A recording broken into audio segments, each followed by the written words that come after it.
mga bilin ng senior. Minsan akong umupo kasama ang isang matanda. Tanong ko, ano ang pwede niyang ituro sa mundo ngayon, lalo na sa mga kapwa niya senior? Narito ang kanyang mga sinabi. Huwag tulungan ang hindi naman humihingi ng tulong. Kahit na feeling mo, kailangan niya ng tulong. Kahit turuan, huwag mong turuan kung hindi naman nagpapaturo. Kahit na feeling mo, kailangan siyang turuan. Huwag ibigay ang opinyon mo kung hindi naman hinihingi.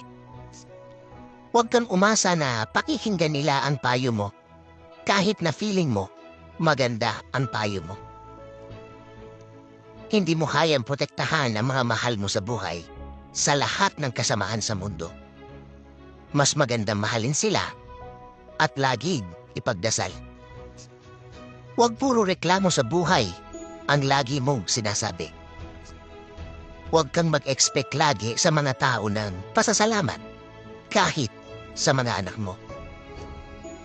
Walang masamang anak dahil lang sa hindi nagpasalamat sa magulang. Ang meron, masamang magulang na laging nag-e-expect sa anak. Huwag mong gastusin ang pera mo para magmukha kang bata kasi sayang lang.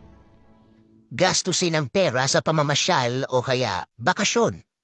Kahit kailan, hindi sayang ang pera dyan. Alagaan mo ang asawa mo kahit hulubot na. Minsan na siyang naging bata at fresh.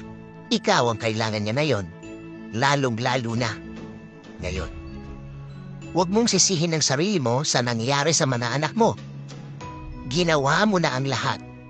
Kung nasaan man sila na yon, ginusto na nila yan. Lagi mong alagaan ang iyong reputasyon. Ipaglaban mo yan hanggang sa huli. Noong bata tayo, marami tayong natutunan. Ngayong matanda na tayo, marami na tayong naiintindihan.